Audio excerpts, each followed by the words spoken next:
ஒரு பூசணிக்காய் செடி பயிர் பண்ணியிருக்காரு ஒருத்தர். பூசணி செடி செடி பயிர் பண்ணியிருக்கிறார்.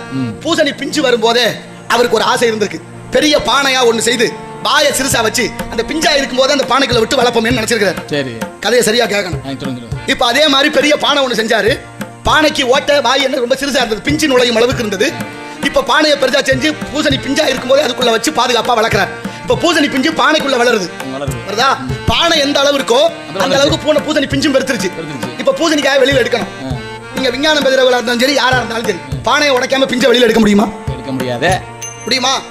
பானையை உடைக்க கூடாது, பிஞ்ச வெளியில எடுக்கணும். முடியுமா? எங்க எடுக்கணும் சொல்றவங்க இங்க வாங்க. எடுக்கணும் சொல்ற அந்த ஐயா இங்க வாங்க. ஏதாவது ஒண்ணு சேதப்படுத்தினா தான் எடுக்க முடியாது அவர். ஆனா ரெண்டும் சேதமாகாமல் பூசணி பிஞ்சு அப்படியே வரணும், பானை உடைய கூடாது. முடியுமா? இதைத்தான் இறைவன் ஒவ்வொரு வினாடியும் செய்து கொண்டிருக்கிறான். தெரியுதா? இந்த வேலையை தாங்க கடவுள் செஞ்சுட்டு இருக்கேன். நீங்க செய்ய முடியுமா? யார் செய்ய முடியும்? கடவுள் செய்து கொண்டிருக்கிறானே. எதுன்னு தெரியுதா? துளி விந்து தாயோட கருவறைக்கு போய் பானை போன்று பெருத்து சிறிய துவாரத்தின் வழியாக குழந்தை வெளியில கண்ணு காது மூக்கு இதயம் அத்தனை வைத்து வழங்கி கொண்டிருக்கிறானே. இறைவன் பெரியவனா? யோசிக்க வேண்டாமா? ஒரு ஓட்ட உள்ள பானையை ஒட்டி ஒட்டி வச்சா கூட ஒரு நாள் இல்ல ஒரு நாள் ஒழுகிறோம்.